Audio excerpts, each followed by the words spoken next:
long because I haven't really had as much time, so I've just focused on my cross stitching. Yeah, so we'll get to them at the end. Can't really remember what I spoke about in my last Flosstube, so hey, we'll just go with it and see where we're at. I don't have any fully finished objects, and I don't have any finished objects either, because I had two either just before or just after Christmas, and none of my other projects are particularly that far along. The one I have on the hoop at the moment is a new start. I got it for Christmas, and it is by Emma Congdon. It's Stitch Rovia, and it is Be So Awesome That People Think You're a Myth. And I just thought it was really, really pretty.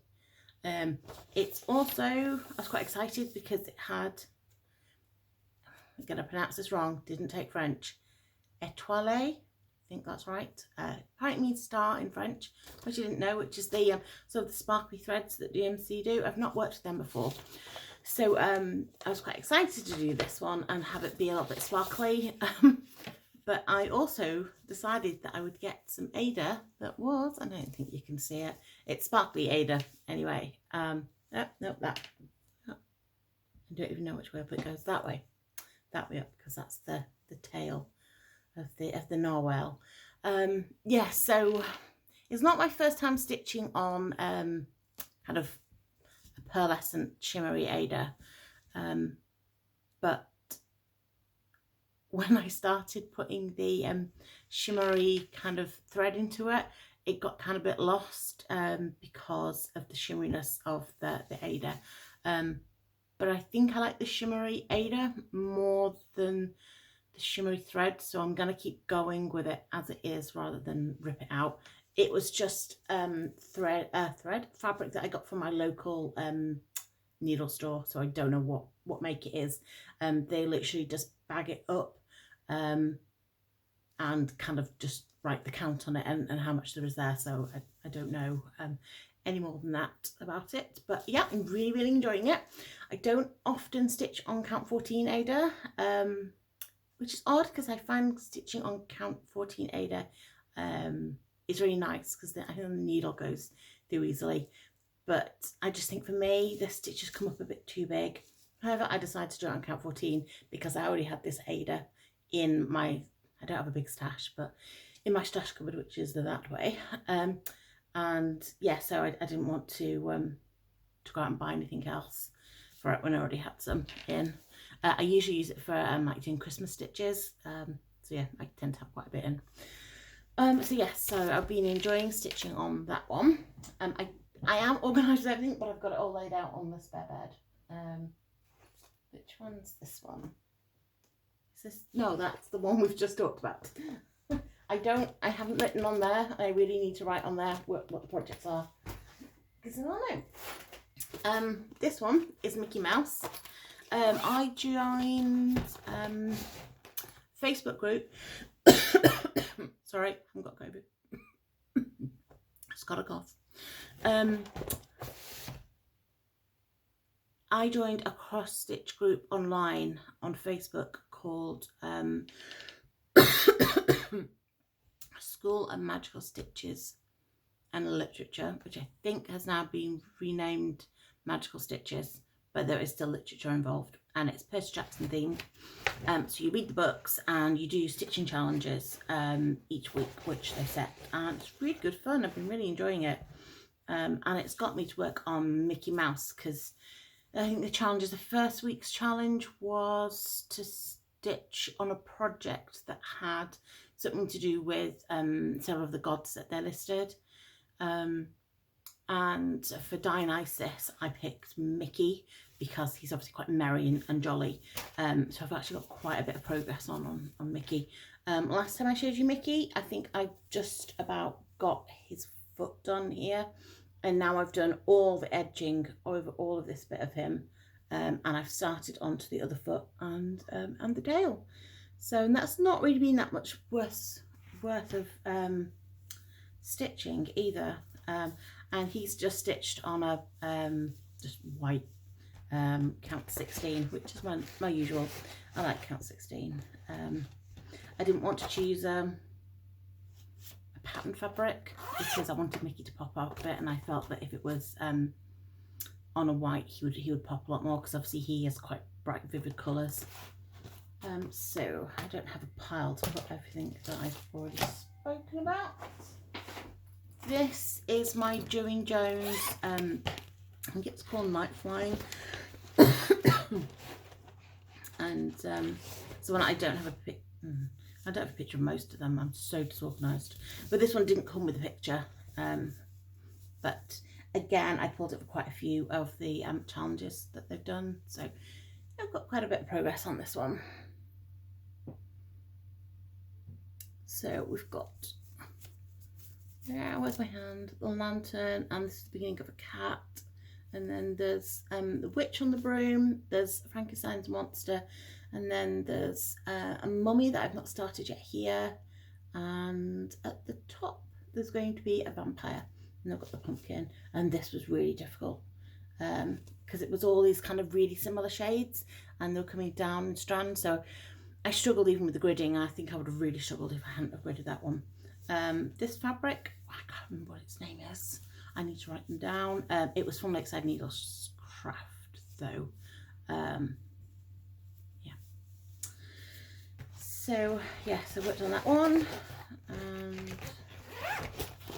just find another one. This one, I had problems with this one. I will try and find you patterns of these for next time.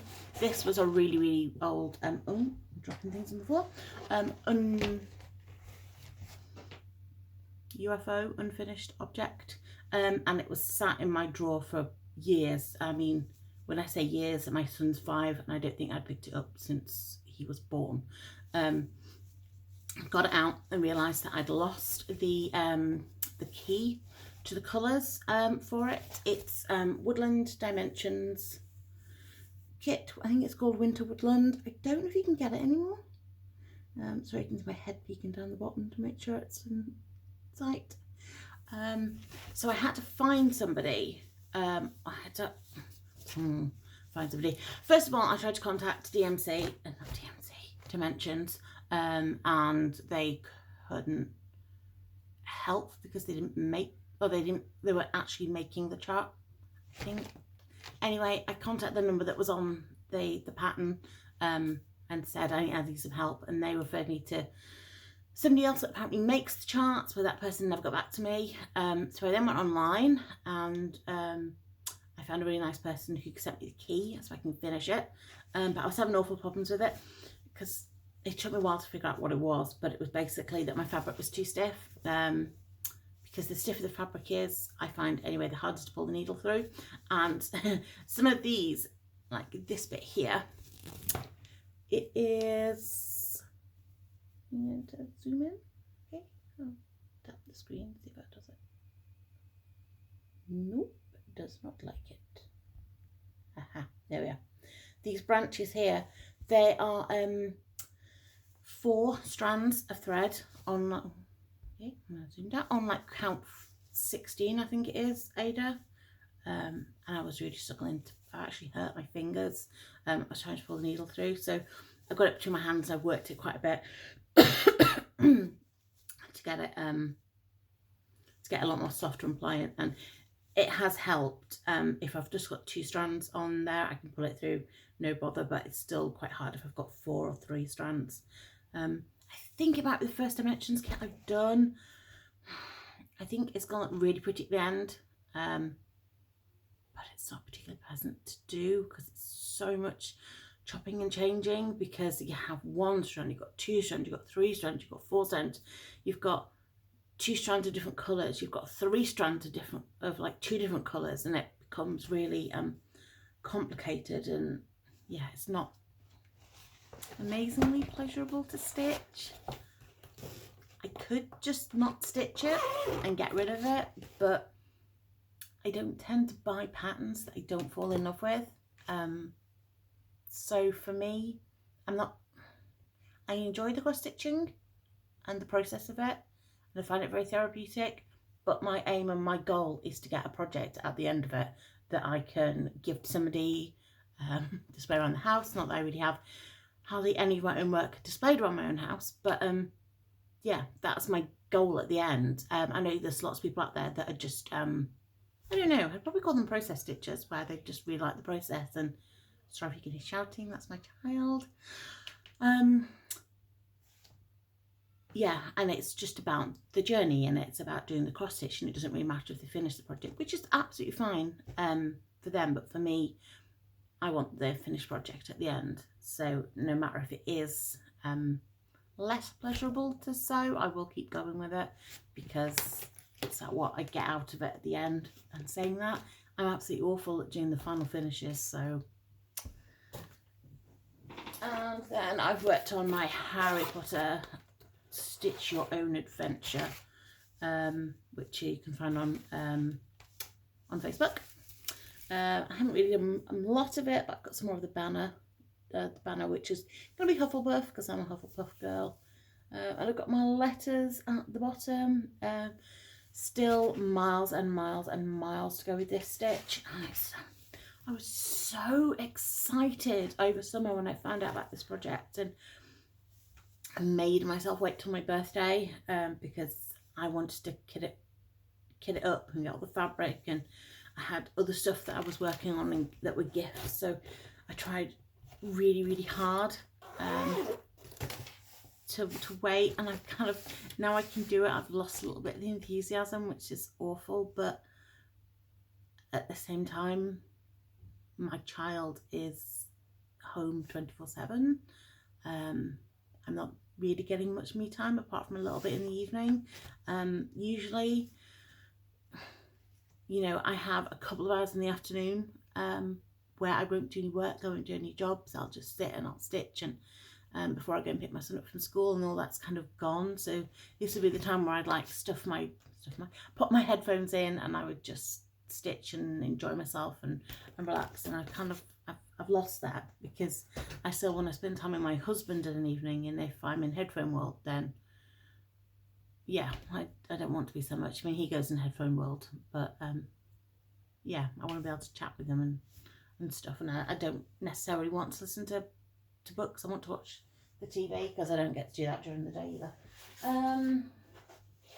So that's it for my whips, I think. I kind of cobbled this together at the very last minute when I realised he was going for a bath, and I ran around the house and just like threw things together in a bit of a panic. Haven't started this one yet. It is by Shannon Christie, and it's Winter Snowfall. The white is white, the grey is this kind of bluey grey fabric, which I've gridded. Apparently I can homeschool and grid fabric, so I have been gridding up for projects to come, which has been one good thing.